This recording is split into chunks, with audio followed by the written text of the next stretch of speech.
할렐루야. 네, 반갑습니다. 예배자에 오신 우리 모든 성도 여러분들 주님의 이름으로 환영하고 축복합니다. 서로 옆사람하고 이 시간 인사하도록 시간을 갖도록 하겠습니다. 예배 자리에 참 잘 오셨습니다. 네, 반갑습니다. 오늘 이제 드디어 12월 마지막 주입니다. 그리고 다음 달이면 이제 올해 마지막 달인 12월인데 이러한 상황 가운데 하나님께서 우리와 함께 하시고 우리에게 풍성한 은혜를 넘치도록 부어주실 줄로 믿습니다. 오늘 마태복음 14장 22절에서 33절까지 말씀을 통해서 예수님의 마음이라는 제목으로 함께 은혜를 나누고자 합니다. 제가 요즘 뉴스를 접하다 보면요, 사람들의 마음이 점점 무너져 가고 있는 것 같아서 참 씁쓸한 느낌이 들고 그리고 안타까운 느낌이 들기도 합니다. 2달 전 뉴스였죠. 이제 9월 본 뉴스에서 30대 남성이 네덜란드 마약상으로부터 팝콘이 든 과자 봉지 속에 마약을 밀수하다가 구속된 사건이 있었어요. 실제로 신문 기사에 이렇게 떠 있습니다. 네. 마약을 이렇게 팝콘이 든 과자 봉지 속에 이렇게 숨기다가 경찰에 적발돼서 구속된 사건이 있었고요. 또 한 가지 소식이 있습니다. 이번에도 또 안 좋은 소식인데, 어떤 사람이 술에 만취해가지고 택시 기사를 폭행했습니다. 그래서 경찰관이 출동을 했는데 택시 기사를 폭행하는 것도 모자라서 이제는 경찰관까지 폭행했다고 합니다. 여러분, 경찰관을 폭행하면 어떻게 되는지 아시죠? 네, 맞습니다. 공무집행 방해 혐의로 결국은 기소가 된 일이 있었습니다. 이렇게 사회가 점점 이렇게 무섭게 변해가는 것은요, 그만큼 사람의 마음에 심각한 문제가 생기기 시작했다는 증거입니다. 그렇다면 왜 이렇게 사람들의 마음에 문제가 생기기 시작한 걸까요? 그것은 사람들이 마음의 중요성을 잘 모르며 살아가기 때문입니다. 사실 마음은 그 무엇보다도 중요해요. 그래서 마음은 어디에 비유할까요? 마음은 심장에 비유했습니다. 자, 심장은 어디에 위치했을까요? 우리의 가슴 여기 위치했습니다. 사진 보여주실까요? 네, 맞습니다. 네, 친절하게 제가 설명을 드리고 있습니다. 심장은 우리 이곳에 위치했습니다. 심장은 사람의 이 모든 기능이 있잖아요. 모든 기능을 갖춰져 있어도 심장이 멈춰지면 아무 소용이 없습니다. 그 정도로 제일 중요한 기능이 바로 심장이에요. 심장은 평생 우리 몸의 모든 부분에 쉬지 않고 피를 공급해주는 역할을 합니다. 그렇기에 이 심장은 매우 강력한 힘을 가져야 되고, 그리고 심장이 고장나지 않도록 튼튼해야 돼요. 그래서 사람의 마음을 심장에 비유하고 있는 것이죠. 그런데 심장과는 다르게 사람의 마음은 쉽게 병을 들고 쉽게 고장이 납니다. 그래서 잠언 4장 23절 말씀에 이렇게 말씀하셨습니다. 모든 지킬 만한 것 중에 더욱 내 마음을 지키라. 마가복음 4장의 말씀을 보시면 예수님께서도 복된 마음밭이 되어야 30배, 60배, 100배의 복된 열매를 거둘 수 있다고 말씀하셨어요.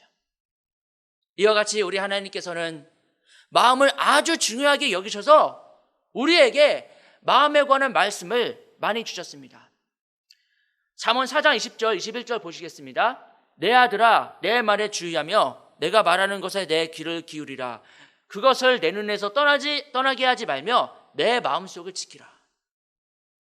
여기서 아들아 라고 부르시는 것은 이렇게 그대로, 문자 그대로 아들만을 말하는 것이 아니에요. 그 당시에 남자는 사람을 대표하는 의미를 가지고 있었어요. 그렇기 때문에 아들아 라고 부르시는 것은 아들만을 이야기하는 것이 아니라 아들과 딸 모두를 부르시는 말씀입니다. 이어서 이렇게 말씀을 하셨습니다. 너희는 마음을 지키기 위해서 잠시라도 눈과 귀를 하나님의 말씀으로부터 떠나 있게 해서는 안 된다. 할렐루야. 그러므로 여기 계신 여러분 모두가 마음을 바로 다스리기 위해서는 항상 하나님의 은혜 안에 있어야 할 줄로 믿습니다. 마태복음 15장 18절에 이렇게 기록되어 있습니다. 입에서 나오는 것들은 마음에서 나오나니 이것이야말로 사람을 더럽게 하느니라. 이 말씀대로 마음이 악한 사람들로부터 쏟아져 나오는 말들은 대부분 언어 폭력이에요. 다른 사람들을 공격하는 언어 폭력인데, 이 언어 폭력도 물리적인 폭력 못지않게 사람에게 아픔과 상처와 고통을 줍니다. 그래서 우리는 마음을 잘 지키는 것이 중요해요. 그렇다면 우리가 마음을 잘 지키려면 어떻게 해야 될까요? 우리는 항상 하나님과 영적으로 교감하고 교통하면서 하나님의 마음을 닮아가도록 노력해야 됩니다. 하나님의 마음을 닮아가려면 우리가 어떻게 해야 될까요? 예수 그리스도를 통하여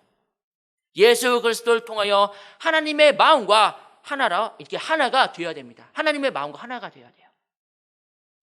우리 하나님께서는 이 세상에 있는 모든 사람들이 그리스도를 통하여 하나님의 마음을 알기를 원하시기 때문입니다.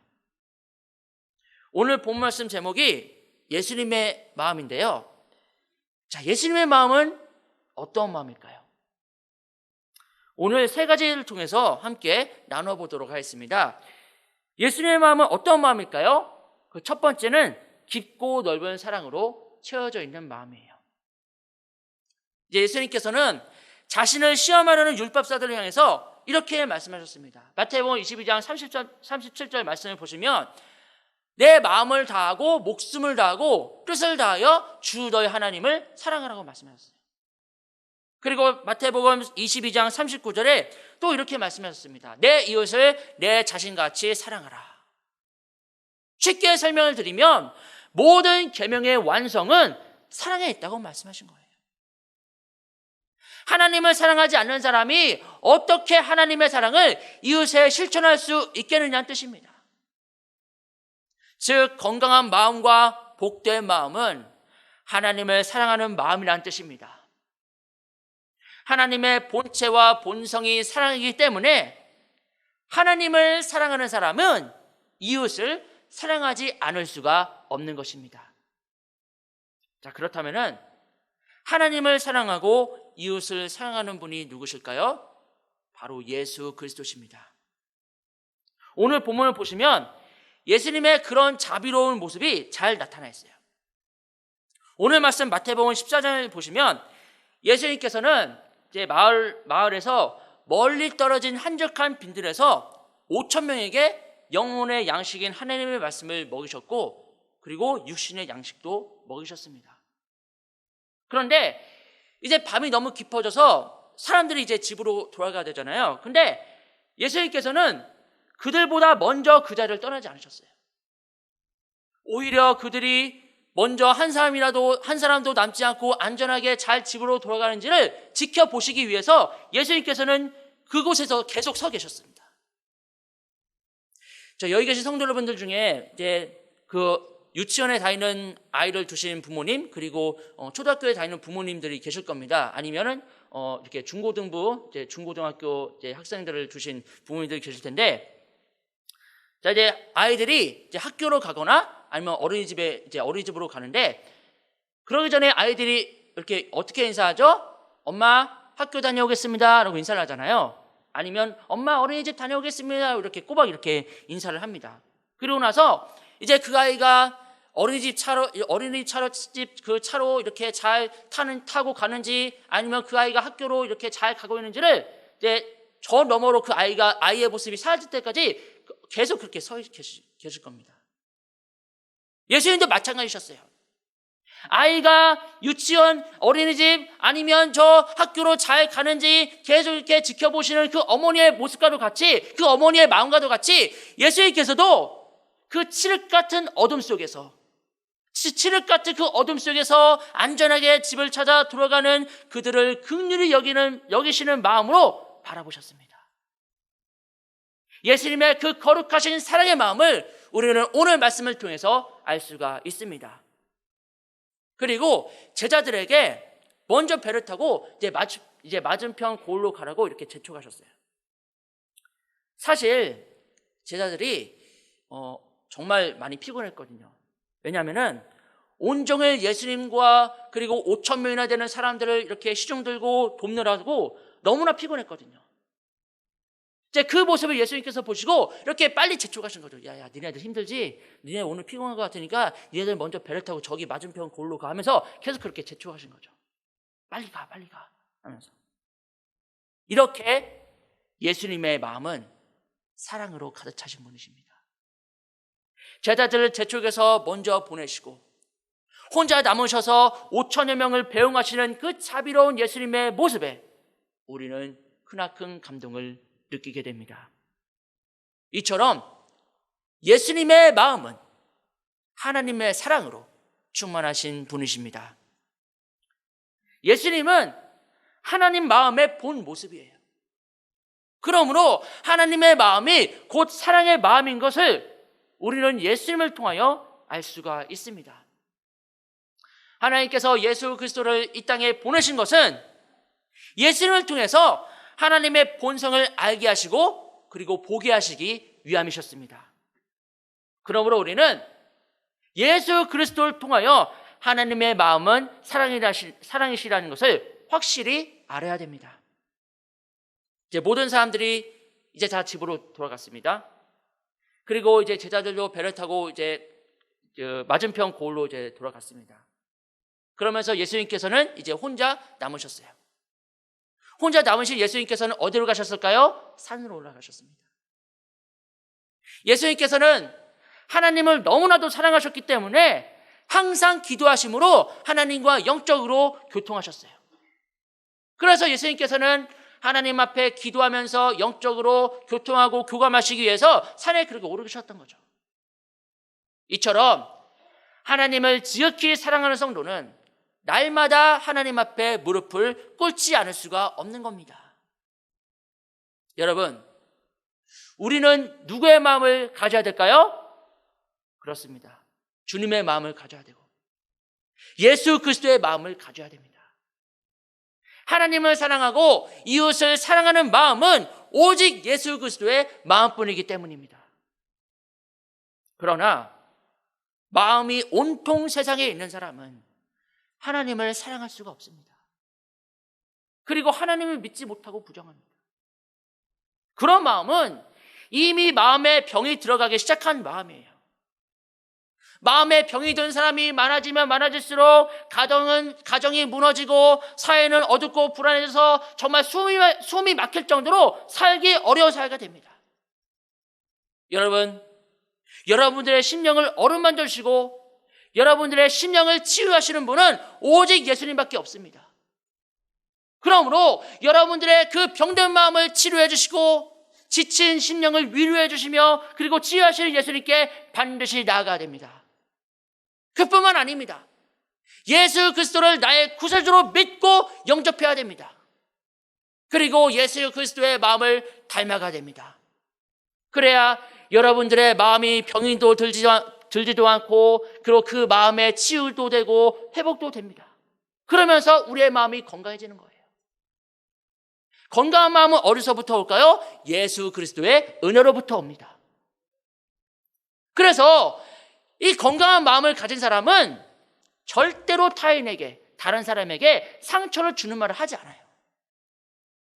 오히려 다른 사람들로부터 받은 상처를 이렇게 스스로 치유하면서 회복하는 사람입니다.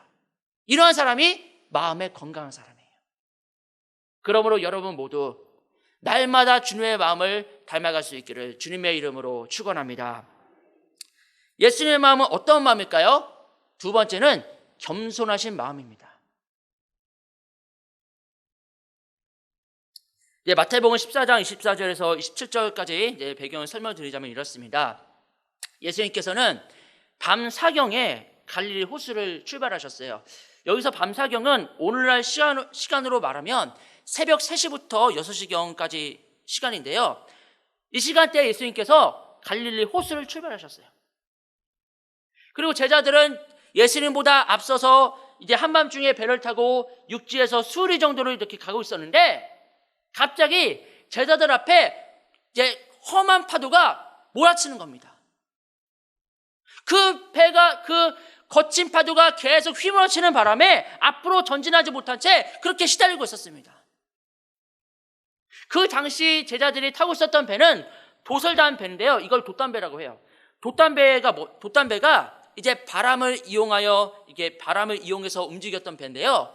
근데 그 배가 목적지를 향해 가고자 하는 그런 방향으로 가는 배인데, 근데 목적지를 향해 가고 있는데 반대바람이 이렇게 거칠게 불면은 앞으로 나가지 못해요.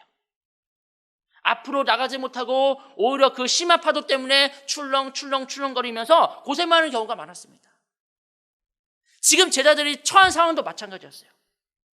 주님보다 빨리 집에 가서 쉬고 싶었던 제자들이 그 앞에 거친 파도 때문에 앞으로 나아가지 못하고 계속 그렇게 시달리고 있었던 거예요. 그런데 그런 시커먼 오밤중에 누군가가 물 위를 빠른 속도로 걸어오고 있었습니다. 그 모습에 제자들은 너무나 놀라가지고 유령이다! 라고 외친 거예요. 여러분, 사실 물 위를 걸어서 오신 분이 누구실까요? 맞아요. 예수님이셨어요. 근데 물 위를 빠르게 걸어오시는 분이 예수님이신 줄도 모르고 제자들은 너무나 무서워서 정말 그 공포심에 유령이다! 라고 외친 거죠. 여러분, 제가 지금으로부터 24년 전이었죠. 제가 합기도를 다녔었습니다. 그전에 태권도를 다녔었고, 그 합기도를 다녔었는데, 이제 합기도 학원 단체로 이제 서울랜드를 갔습니다. 서울랜드 과천 쪽에 있는 서울랜드. 여러분 다 가보셨죠? 예, 안 가보신 분 계실 테고, 가보신 분 계시겠지만, 서울랜드에서 이제 저희가 놀이기구를 마음껏 탔어요. 그러고 나서 점심을 먹고 있는데, 근데 그 합기도 관장님이 너무 특이하셨어요. 자, 점심을 먹고 있는데 관장님이 이렇게 말씀하시는 겁니다. 야, 우리는 합기도를 하는 사람이고 우리는 운동하는 사람이지 않냐? 운동하는 사람이면은 뭐가 필요할까? 담력이 필요하겠지?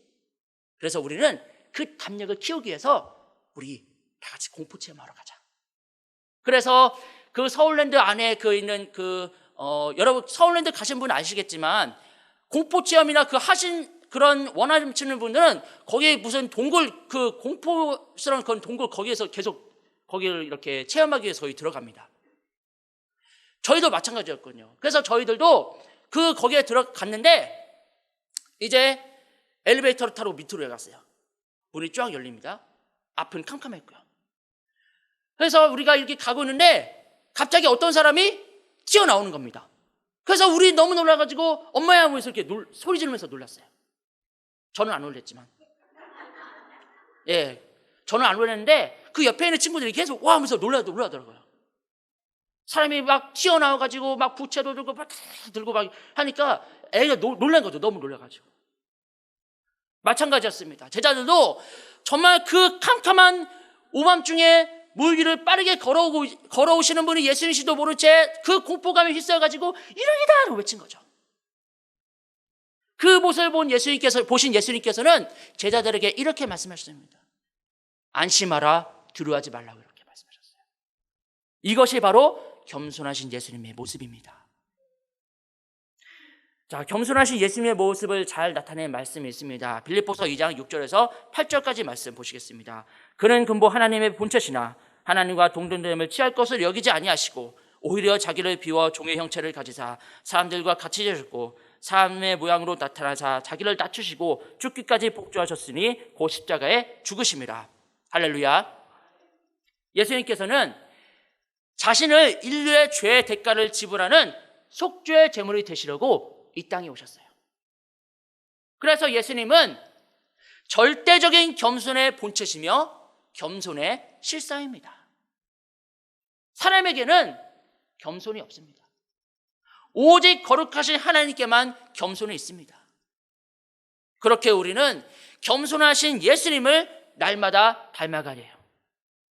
겸손한 사람만이 진실함으로 하나님을 섬기고 사람을 섬길 수가 있으며, 그리고 겸손한 사람만이 상대의 눈높이에 맞추어져서 배려해 줄 수 있기 때문입니다. 근데 여러분, 반대로 교만한 사람은 어떨까요? 교만한 사람은요, 일단 자기보다 못한 사람이라고 판단되면은 함부로 하는 경향이 있어요. 그리고 교만으로 가득 찬 사회는 서로에게 무시를 당하지 않기 위해서 없는 것을 마치 있는 것처럼 꾸며가지고 다른 사람들에게 이렇게 자랑도 하고 이렇게 허세를 부립니다. 그래서 나는 명품을 갖고 있다, 나는 돈 얼마를 갖고 있다면서 어떤 사람은 그 SNS에다 그 사진을 올려요. 내가 이렇게 명품을 갖고 있다고. 그리고 자랑을 합니다. 또한 교만한 사회는 개인주의 사회와 같아서 남에게 신경을 쓰지 않고 오히려 자신의 행복과 욕심만을 추구하는 데만 관심을 가집니다. 여러분, 지금 우리는 코로나부터 이미 정상화된 상태입니다. 올해 5월 달에 이제 정부에서 마스크 해제령이 해제령이 떨어진 이후에 우리가 지금 이렇게 일상으로 돌아왔는데요. 그래서 평상시처럼 식당에서 밥도 먹고 카페에 가서 사람들과 이야기도 나누고, 그리고 운동을 좋아하시는 분은 야구장이나 축구장에 가서 자기를 좋아하는 팀에게 이렇게 응원도 하면서 소리를 지르고 정말 일상으로 완전히 복귀했습니다. 그렇지만 여러분, 코로나 기간 동안 여러분들의 생활은 어땠나요? 예, 저도 여러분들도 정말 생각하고 싶지 않을 겁니다. 두 번 다시 기억하고 싶지도 않은, 정말 다시는 돌아가고 싶지 않을 거예요. 이유를 불문하고 무조건 마스크를 써야 했고, 코로나 때문에 집안에만 계속 있어야 됐고, 그리고 바깥에 나가면 사람들은 간혹 있지만 다 마스크를 쓰는 모습을 다 보고. 사진 보여주실까요? 자, 여러분들이 보시는 바와 같이 저 모습이 코로나 기간 동안의 그 모습입니다. 자, 그 다음 사진 보여주실까요? 코로나 때문에 식당이나 카페는 다 이렇게 문을 닫아야 했고, 그 다음 사진 보여주세요. 예. 자, 경기장 같은 경우는 코로나 때문에 무관중으로 경기를 하는 경우가 많았어요. 그리고 소리를 내서 응원하지 못하게 했고, 그리고 아니면은 이렇게 응원 소리를 사전에 녹음을 한다든지, 아니면 여러분이 보시는 것처럼 저렇게 저 응원이 랜선 응원이거든요. 랜선을 통해서 이렇게 응원을 이렇게 해야 됐어요. 그뿐만이 아니라 교회와 학교도 마찬가지였어요. 교회는 코로나 때문에 예배도 드리지 못하고 이렇게 온라인 통해서 예배를 드리고, 지금은 이렇게 방송을 이렇게 나가긴 하지만, 근데 코로나 기간 동안 시청자 수는 엄청 많았었어요. 그리고 이제 줌을 통해서 회의를 했어야 됐습니다. 그 다음 사진 보여주실까요? 예, 저게 바로 줌 회의입니다. 줌을 통해서 이렇게 회의를 진행하는 경우도 있고, 학교 같은 경우는 온라인으로 이렇게 수업을 이렇게 했어야 했습니다. 정말 많이 힘들고 정말 고통스러웠죠. 자, 우리나라의 모든 사람들이 코로나 기간 동안 이렇게 마스크를 쓸 때, 물론 나와 내 가족이 감염되지 않기 위해서 마스크를 썼지만, 무엇보다도 사회 전체가 코로나에 감염되지 않기 위해서 불편함을 감수하고 마스크를 썼어요. 그래서 겨울이면 추워서 물론 겨울이 되면 마스크를 쓰면 상관이 없는데, 특히 여름날 그 더운 날씨에도 계속 그렇게 마스크를 써야 했어요. 그래서 집으로 돌아가면 마스크를 벗으면 여기에 주위에 이렇게 땀이 계속 나고, 그뿐만 아니라 환자나 연세 드신 분들을 위해서 이렇게 적극적으로 우리가 이렇게 마스크를 썼었습니다. 이렇게 그분들을 위해서 희생하고 헌신하고 배려해주는 그 마음이야말로 겸손한 마음이에요. 겸손한 마음을 가진 사람은 그래서 자신만이 옳다고 생각하지 않습니다. 항상 자기 스스로를 돌아봄과 동시에 상대방을 어떻게든 이해하려고 합니다. 그리고 겸손한 마음을 가진 사람은 하나님을 경외하는 사람입니다. 그렇기 때문에 항상 하나님 앞에 무릎을 꿇고 살아갑니다. 이러한 사람은 그 자아가 항상 하나님을 향하고 있기 때문에 평안하고 자유롭게 살아갑니다. 우리 예수님께서는 절대적인 겸손의 인격을 가진 분이십니다. 그러므로 성령이 여러분들의 심령 안에 임재하시면 예수님과 같이 겸손한 마음을 가지게 됩니다. 여기 계신 우리 성도 여러분들도 성령의 충만함으로 겸손의 길을 걸어갈 수 있기를 주님의 이름으로 축원합니다. 예수님의 마음은 어떤 마음일까요? 그 세 번째, 고난을 해결해 주시는 마음입니다. 예수님께서는 인류를 구원하실 메시아로 이 땅에 오셨어요. 인류를 구원하시는데 신성이 없이는 인류를 구할 수가 없습니다. 여기서 신성은 뭐냐면 신비한 능력을 말하고 있고요. 이 영역은 과학적인 설명을 초월하는 영역입니다. 그러므로 신성적인 면에서 본다면 예수님께서 물 위를 걸어가시는 모습이 이상하지도 않고 문제가 되지 않습니다. 그럼에도 불구하고 제자들은 물 위로 걸어오시는 그 예수님의 모습을 보고 예수님 신주로 모른 채 너무나 놀라가지고 이러이다로 외친 거죠. 이에 예수님께서는 제자들에게 나니 안심하라 라고 하시면서 제자들을 안정시키셨습니다. 예수님께서는 신적인 능력으로 사람들에게 높임을 받거나 예수님 자신을 따르게 하려 하지 않으셨어요. 오히려 병들고 아프고 굶주리고 그리고 귀신에 시달리는 불쌍한 사람들을 위해서 아낌없이 씻었습니다. 즉 예수님은 예수님의 신성을 자신을 위해서 사용하지 않으셨고 인류를 위해서 사용하셨습니다. 그것을 우리는 무엇이라 부를까요? 십자가 은혜라고 부릅니다. 십자가 은혜. 우리의 죄를 대속하시기 위해서 십자가에서의 죽으심과 장사된 지 3일 만에 부활하심과 제자들이 보는 앞에서 구름 가운데 천국으로 승천하신 사건은 신비한 하나님의 은혜인 줄로 믿습니다. 그러므로 예수님의 마음은 고난과 어려움에 처한 성도들을 돕기 위해 찾아오시고 구원하시는 마음입니다. 또한 예수님의 마음은 불쌍하고 가난한 사람들을 항상 구원하시려는 마음이며 어려움 때문에 이러지도 저러지도 못하는 불쌍한 사람들을 도우시려는 그런 마음입니다. 본문 말씀도 마찬가지였습니다. 현재 제자들은 지금 파도 때문에 이제 고난에 빠진 상황이에요. 그런 상황 속에서 제자들에게 다가오신 예수님을 알아보고는 굉장히 반가운 기분이었을 겁니다. 특히 베드로는 너무나 기분이 좋은 아버지 예수님께 이렇게 외쳤습니다. 마태복음 14장 28절에 이렇게 외쳤어요. 주여, 만일 주님이시거든 나를 명하사 물 위로 오라 하소서.